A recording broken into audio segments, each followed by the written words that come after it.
pakuronga kwakaita mutumwa ipapo kwelishelo ilayenzayo nesitunywa nozopa nenyaya noba kuko apa kuko indaba yetu kana mukatenda patsamba ere kana singajonga kule incwadi mukaona pano ndaona unozisachirairo hapana kwesini ujonge kuthiwa kule ndawo kuthiwa utshawanda nguye odisa esi panoti bhishopu ngoni vale vareka hapana kwesini kuthiwa ubhishopu ngoni ukuda wafazi abaninzi akombuzo pa panoti ini ndini ndakanzi recreation of Africa hapana kwesini apo kuthiwa ndimo lona odalayo eAfrika entsha akombuzo anoti ndini mkulu wose avabasiri vangu hapana kwesini apo kuthiwayo ndimo umkhulu wabo bonke abanye bonke bangabancedisi wami akombuzo asi kana pangotaura kuti kana kuthethwa kusithi kana muri pachechi kana nisebandleni mkulu wenu umkhulu wenu bhishopu kushamisa manje ubhishopu kushamisa masha ndopane mvela kuko kunomsindo khona ndopaita division ipapo kuko kunokusa idivision ava vedu vanoziti BOT ava banye bethu abazivizayo bathi BOT vati aiwa bathi hayi anofana kutungamira ndikawanda kumele utshawanda asibokele vari kuchinja zvakaromba nomutumwa bayakuchinja izinto ezithethweyo nezithunywa saka vamwe vedu vari kuindapo havasi kuziva chokwadi mamiriro ezvinhu ava banye bethu abahambayo kule ndawo abayazisi inyani vazhinji ava vatigova kumhosva abaninzi babo asibazukubanika kutsha vanotoda kutsanangurwa kuti vazive noba kumele bona nabo bachazele kahle kuti nyaya yekuzi BOT kuramba zvakaromba nomutumwa kuti laa nto yokubizwa negama eliku-BOT kukuyala amazwi esitunywa inozi BOT board of trustees into ithiwayo i-BOT i-board of trustees luwilo rwakatumwa i-board of trustees vanhu vanovimba navo nomutumwa abantu abathenjwayo zisithunywa ikomiti yomutumwa ikomiti yesithunywa yaanotuma kunoita basa muchechi leya ethunywayo kwenza imisebenzi enkozweni voina vonoita zvavatumwa nowakatumwa baye bayenza imisebenzi leyi bayithunyweyo vozoka zvomupa kuti andogadzira takati babuye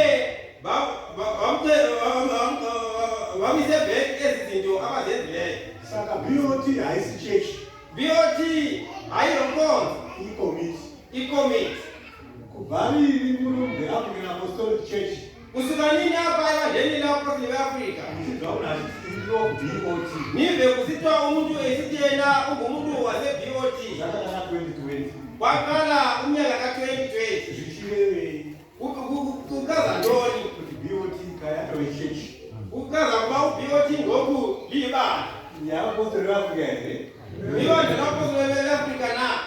yaapostoli veafrica inotungamirwa napaulo mazhawei inkonzo yaapostoli veafrika ikokelelwa nesinyo sakati topano mazha veafrika akaisa mwanakomana wake kushamisa mwazha kuti atungamire ovavekayo umtana wake ekei kushamisa mazha kuba akatokelea kuti amubatsire nokuti iye nyama dzakuraka kuti amuncedise noba yena ngoku semdala asi anotungamira achibata mutumwa kodwa uyakhokhelela encedisana lesithunywa haana kuti varume akanga ayenze isithunywa waitwa mukuru wenu pachechi wenza umkhokheli wethu ebandleni numeri isithunywa sekona mpeni paulo mazha wako sisapila ukona mazha afrika anotaura usathetha anoziva usayazi kukoti vakabvunza kuti amunoti ane dementia ndeapi mapepa akatestiwa kuti hachazivi kuita ekanseri vabuza vati hayi njengokuba nina niti une dementia ikoni incwadi na echazayo loo nto tipuruvireka nokudhima tauro sicela ipufu njengokuba nina nanithethile hapana chakamuta abaganga bakwazi ukubeka ipufu sokuti mutumwa hazivi zvaanoita ipufu yokwasithunywa asayazi le nto esiyenzayo saka musavasike senina ninganateki tiri kubatsira kuti vanhu vese vakanyengedzwa ngavadzoke siyancedisa kuba bonke abantu abatotselwayo makabuye ngavabuye vagamuchire vave mchechi makabuye bayamkele kweli bandla labo vanamate nokuti vavasikazi bakhonze uthixo njengokuba bebangayazi asi vanhu vakaita savabhangeri kodwa abantu abafana nabavangeli vafundisi nabafundisi mabhishopu nababhishophu avanoziva nabayazi ndo vari kutorasana ngabo abalethayo abantu kana anorudzwa mwari kana engomntu omufuna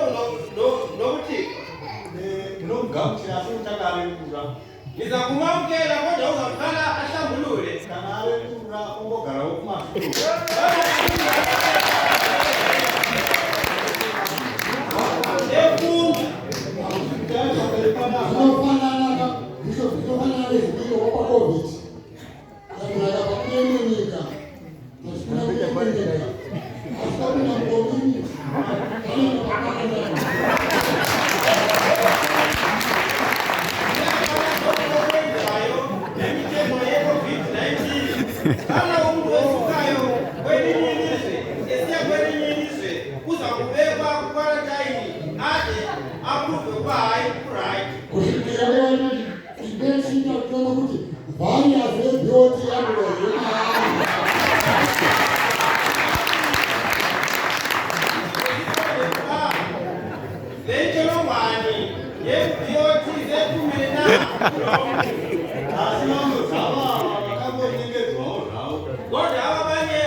Chairman, Prophet utaona